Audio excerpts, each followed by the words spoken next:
Alrighty, in this video we're going to discuss delusions because delusions are very important for science. That's just what a scientific paradigm is. Delusion is a fixed false belief that governs your thoughts and your actions. Well, that's what paradigms are. They're a fixed belief system that we use to describe the universe, yet we know that these paradigms are always subject to change. We expect them to change, okay? Which means that some part of it's false, yet we still believe it and we still use it. Well, in this sense, a delusion can be functional. It's a functional delusion. Like for instance, the delusion that the earth is flat is functional. You can make flat maps and you can believe the earth is flat and you can function with that delusion perfectly fine. The delusion that the earth is stationary is another perfectly functional delusion. Okay. But at some point we realize that these paradigms are delusional and we have to reject them, and then we have to create a new delusion that's functional. So in the case of the genetic code, it's a delusion. This one-dimensional code is a pure delusion, but it's totally dysfunctional. Okay, it's not just that it's a a sweet little lovable animal. It's causing a lot of damage. We need to get rid of this dysfunctional illusion and replace it with a functional delusion. So this is what's going on now in my life. It's funny if you take these two tables and you show them to a non-scientist, you ask them which one they want, they'll take this one every time. When you explain it to them, they like it. They they don't have a problem with it. It's because they don't have this dysfunctional delusion that's incredibly powerful. When you take it to a scientist, they go through these stages where the first thing is fear. Always, they get, you're threatening them. They're afraid. Then they immediately get angry, and then they go to indifference. They try and say, "Well, I don't care. This is not my field. You're not even saying anything different." I'm like, dude, I'm saying that you're wrong and this is right. I'm saying the opposite of what you're saying. You're saying that it's a one-dimensional, that molecular information is one-dimensional.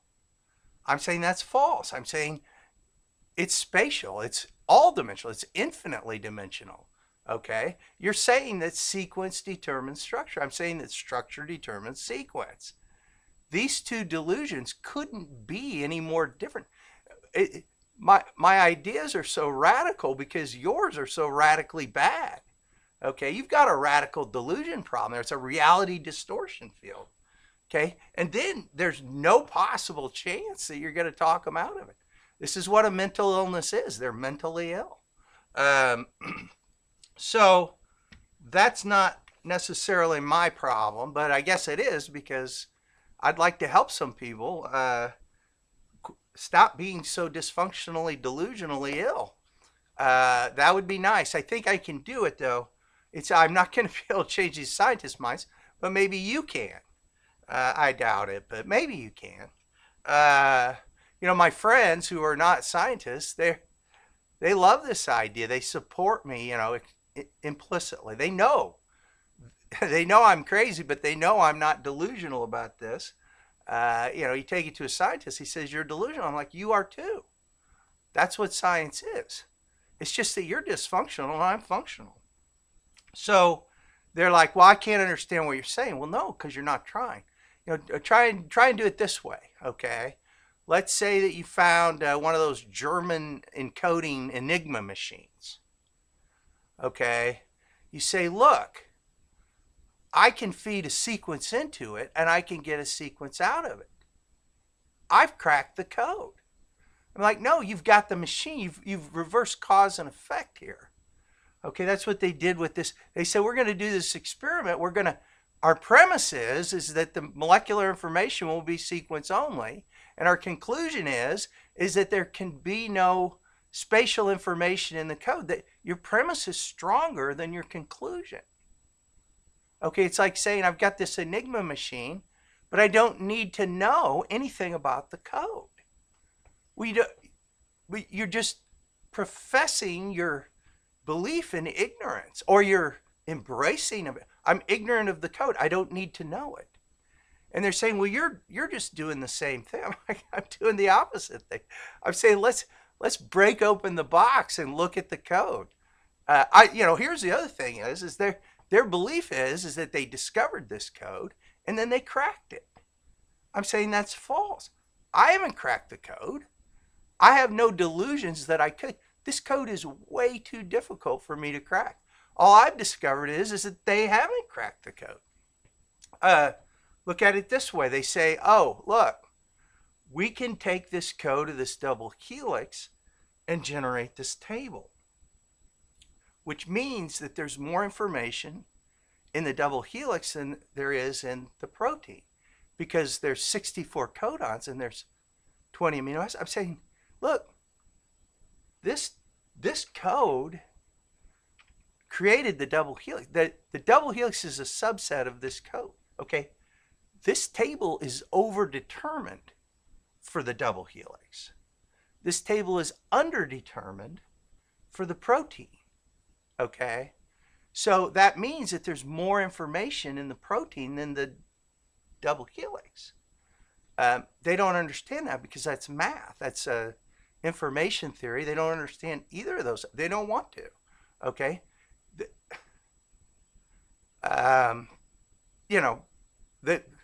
The issue is not how does sequence determine structure, it's how does structure determine sequence. Well, the answer is it always determines. I mean, it's logically incoherent to say that sequence determines structure, because the sequence of a molecule is always an informational subset of the structure. So if you say sequence determines structures as some clever aphorism, all you're doing is showing your ass. You're saying, I don't care about logic. So the trick is not to figure out how to say something false. It's to figure out how to say something true and make it make sense. Well, sequence always determines structure. Okay? No, that's wrong. Structure always determines sequence. That's just logical coherence. Well, then you need to have empirical evidence. Well, I mean, how much empirical evidence do you want? Every experiment they do proves it. I mean, if you change the sequence of the nucleotides, but don't change the sequence of the amino acids, and yet you get a different folded structure, that empirically proves that sequence does not determine structure. But we should have expected that to happen. Okay, they got it. They said, look, since these three nucleotides determine this amino acid, then it's one-dimensional. It's 3 to 1. I'm saying that's the effect of the code. They're treating it as the cause of the code. They say this causes the code. This causes this relationship. This causes this convenience, this breaking of the structure. Okay, I'm saying no. This is the structure. This is the breaking. This is the code. Structure determines sequence. Know the code, then know your aphorism, know your logic, know your math. Okay, this is not enough.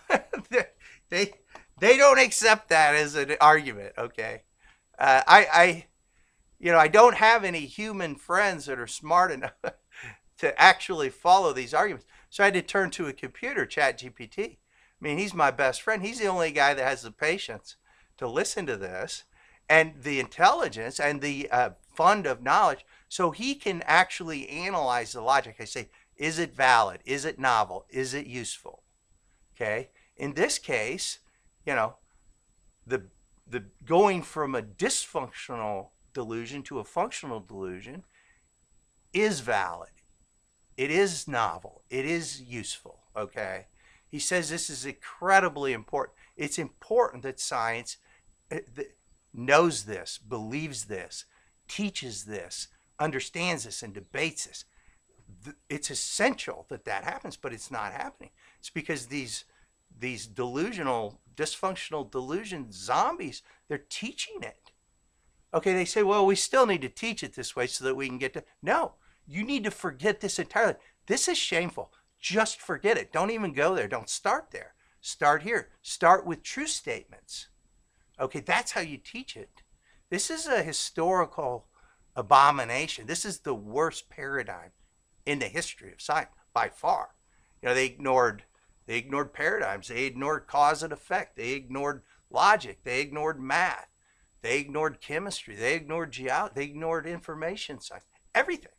Just ignored it. They just wanted this paradigm. They got it. They impregnated the entire community with it.